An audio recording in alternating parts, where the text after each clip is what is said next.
Buenos días. Hoy es martes 18 de mayo del año 2021 y nos corresponde ver el tema de selección, referencias y prueba. Como siempre, trabajamos con el libro de Amot de Psicología Industrial en su correspondiente capítulo 5.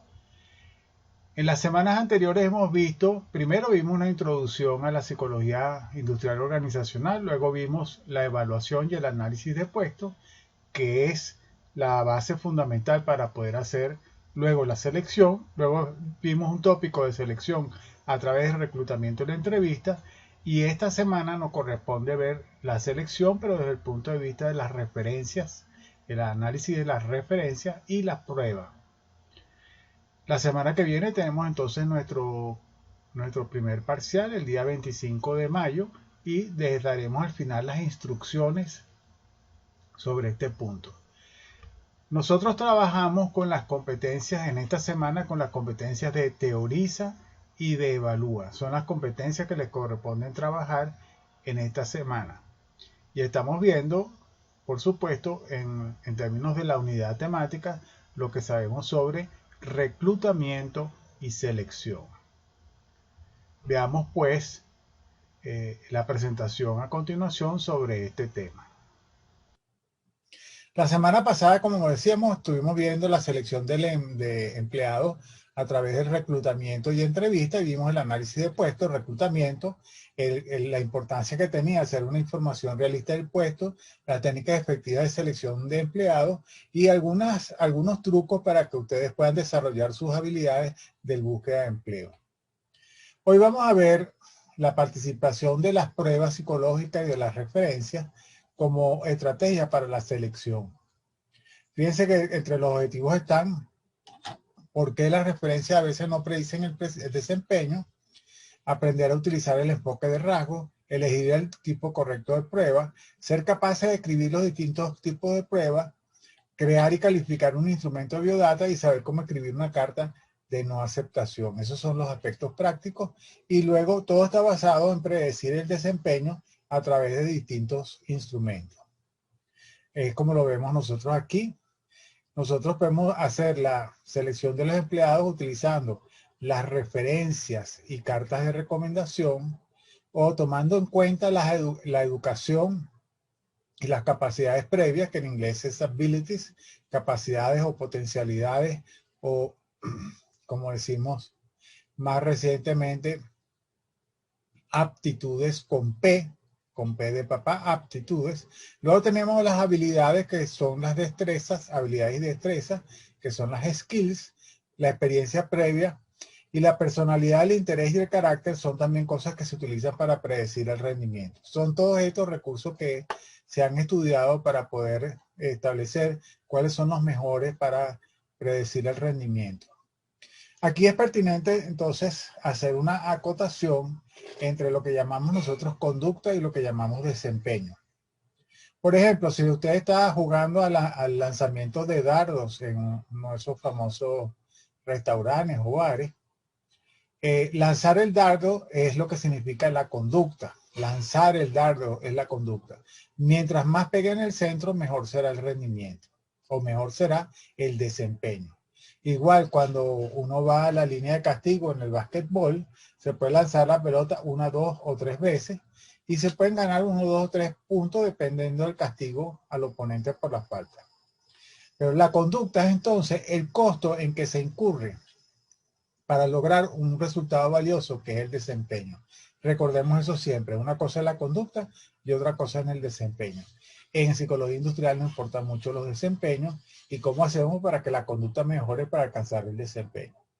Entonces nosotros estamos muy entusiasmados con estudiar cómo es el desempeño de la gente en el puesto y eso lo utilizamos como criterio y utilizamos formalmente la Y para designarlo o la Y. Y entre los predictores están las referencias y cartas de recomendación, las capacidades y la educación, las habilidades, la personalidad, el interés y el carácter y la experiencia previa. Y esos predictores les llamamos X1, X2, X3, X4 y X5. Esto debería ser familiar para ustedes porque es la forma como nosotros denominamos una regresión lineal múltiple. Pues con esos predictores queremos alcanzar y predecir ese criterio. Entonces comencemos con las referencias y cartas de recomendación.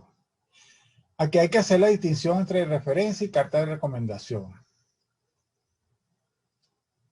La carta de referencia se refiere a la opinión que nosotros tenemos de una persona que es solicitada por la misma persona o por una organización.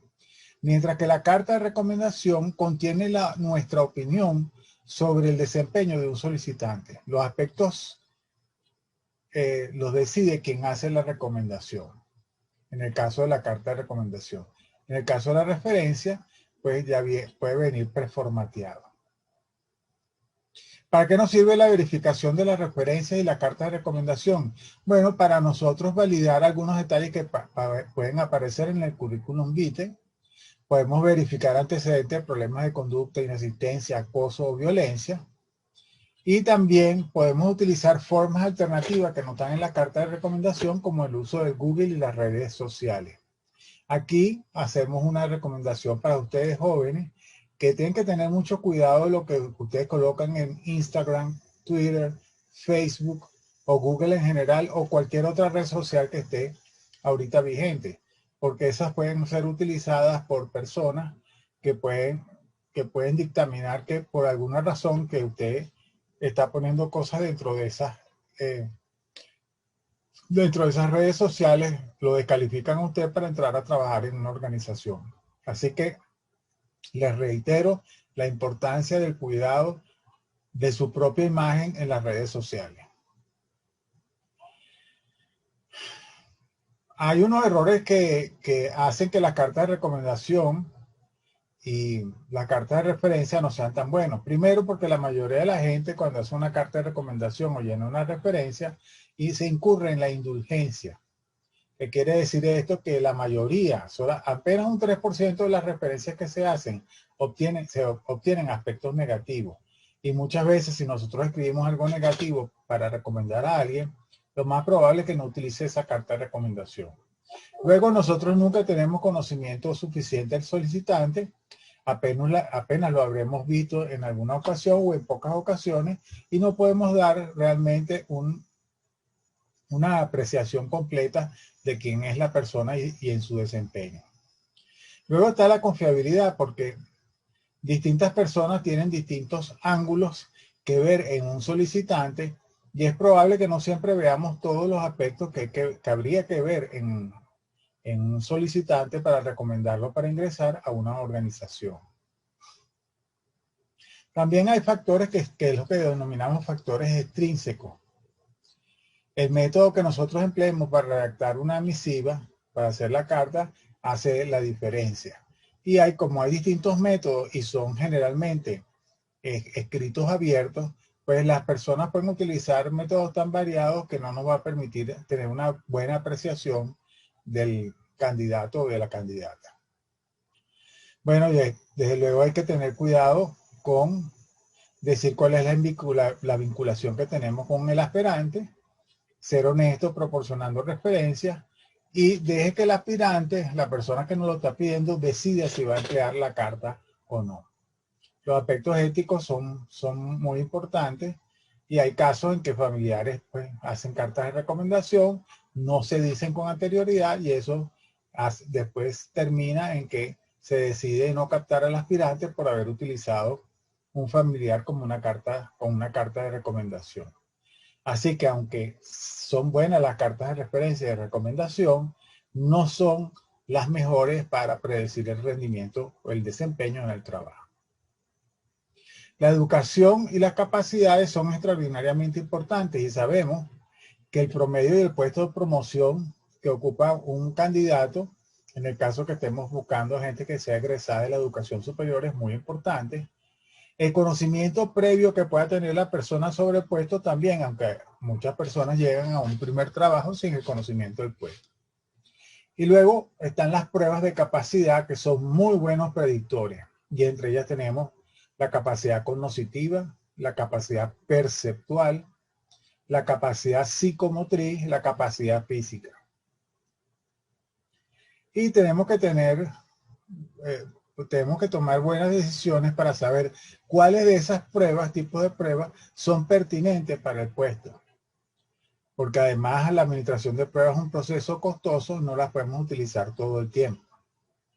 En la sección de módulos, ustedes van a tener un archivo digital que contiene 53 capacidades, identificadas por esos dos autores que son Fleischmann y Riley en 1992. Para su futuro trabajo como analista de personal, es muy importante que usted esté familiarizado con esas capacidades y que pueda identificar cuáles son los posibles instrumentos que le puedan servir en este propósito de hacer evaluaciones de estas capacidades en los contextos laborales. Luego vienen las destrezas o las habilidades, en inglés skills. Nosotros podemos evaluar las destrezas a través de, por ejemplo, las muestras de trabajo. ¿Qué son eso? Colocamos a la persona en la situación real en la que debe ejecutar un cargo. Digamos que yo quiero evaluar el desempeño de un cajero, pues simplemente lo pongo en una situación de simulación de un cajero para que él se desempeñe en ese trabajo. También existen los centros de evaluación, tal como ustedes lo vieron en la grabación, que nos permiten hacer una apreciación con grupos pequeños de hasta 10 personas de cómo es el desempeño y las relaciones que tienen las personas unas con otras, sirve para la evaluación de ejecutivo. Después tenemos una cosa que se llama la técnica InBasket, que la tenemos ilustrada aquí. Sentamos a una persona en su mesa de trabajo y le vamos enviando información por aquí y ella la tiene que sacar por aquí. Y observamos su comportamiento a lo largo del tiempo de la simulación. Por eso es que se llama InBasket, porque entra por aquí en esta caja y sale por la otra. A veces las cajas están una encima de la otra. La parte de arriba es el in y la parte de abajo es el out. Es otra forma de disponer de esas cajas. Bueno, entonces tenemos las simulaciones, las muestras de trabajo que ya los dijimos, discusiones grupales sin líder, como se puede apreciar en algunos tipos de evaluación, y también están los juegos de negocio. Todas estas opciones, las simulaciones, los juegos, la técnica InBasket, los centros de evaluación, nos permiten hacer una apreciación de las habilidades o de las skills que tiene una persona y ellas predicen adecuadamente el desempeño en el trabajo en el futuro. También la experiencia previa ocupa un lugar preponderante en predecir el desempeño. Y nosotros podemos examinar, bueno, a través de su cuestionario biográfico, cómo le fue en la escuela, si hizo servicio militar, si tiene vinculaciones con la comunidad y cuál ha sido la experiencia laboral. Y hay una forma de estimar la tasa de experiencia que nos permite a nosotros decir que efectivamente la persona tiene o no experiencia en el mundo del trabajo. Algunas veces esto no es necesario, pero en otras sí puede serlo, sobre todo cuando estamos buscando supervisores o buscando personas que dirijan una organización. Luego tenemos las pruebas de personalidad, de interés y de carácter. Ustedes conocen los inventarios de personalidad, lo han estudiado. Hay pruebas que son de personalidad normal y hay pruebas que son de psicopatología. Sobre todo las de psicopatología lo que tratan es de despistar aquellos casos extremos que pueden resultar problemáticos para la organización. Luego tenemos los inventarios de intereses, como por ejemplo el de Holland, que nos permite vincular los intereses que tiene la persona con lo que se hace en la organización. Y eso puede ser utilizado en un momento determinado. Luego tenemos las pruebas de integridad, que sirven para medir honestidad, y las pruebas de razonamiento condicional, que suelen ser un poco más estables que las pruebas de integridad, porque nos permiten descartar, de nuevo aquí también, los casos extremos de personas agresivas que podrían ser perjudiciales a la organización. Y desde luego siempre está este caso de la grafología, donde por los trazos que pone la persona en un documento, se puede hacer unas estimaciones estables de su personalidad. Esto sigue siendo controversial, pero se sigue utilizando en algunos países como una buena medida de selección del personal. Así que tenemos las preferencias y cartas de recomendación, lo que viene por educación y capacidades, lo que viene por habilidades, la experiencia previa y las pruebas de personalidad, interés y carácter. En su beneficio, traten ustedes de recordar cada una de estas formas de utilizar estos recursos para predecir el desempeño. Y ya habíamos visto la entrevista en la semana anterior como un recurso adicional para hacer ello. Las investigaciones sobre este tema han encontrado, y sobre todo este trabajo que hicieron estos autores, Smith y Hunter, de 85 años de investigación, ellos encontraron que lo más eficiente es la capacidad cognitiva. Y claro, estamos hablando de personas que tienen un cierto nivel de educación. Que la más eficiente es la capacidad cognitiva y se puede emplear una de las otras tres, como la muestra de trabajo, la entrevista estructurada, la prueba de integridad, para poder predecir el desempeño en el puesto. Aquellos de ustedes que estén más interesados en ahondar sobre eso, les recomendamos ampliamente revisar este artículo, que ya es un clásico en el área de selección. Aquí tenemos algunas preguntas de exámenes, no se las voy a leer, pero son unas preguntas sugeridas. Yo les ruego que ustedes las revisen con detalle, la vayan trabajando durante esta semana para que se orienten sobre lo que podría ser preguntas para su examen, su primer examen parcial. Así que por favor, tómense el tiempo para revisar estas preguntas. La semana que viene llevaremos adelante nuestra primera prueba de psicología industrial organizacional con un valor del 30%. Estas son las instrucciones para la prueba del 25 de mayo. Primero, eso estará abierto en la sección de tareas entre las 7 y las 9 de la mañana. Tomen nota de la hora, entre las 7 y las 9 de la mañana. A las 7 estará disponible. Ustedes pueden bajar su archivo, responderlo y subirlo cuando hayan finalizado. Serán 7 preguntas como ha ocurrido en la gestión de proyectos. Tienen valor de 3 puntos porque hay una ñapa. Usted subirá sus respuestas en un archivo Word o PDF. No envíen ni JPG ni PowerPoint. Este archivo usted lo podrá subir en la plataforma hasta las 8:59. Si usted tiene un problema excepcional, como puede ocurrir de luz, internet o ambos, tendrá 5 minutos para enviar su archivo por WhatsApp entre las 9 y las 9:05 de la mañana.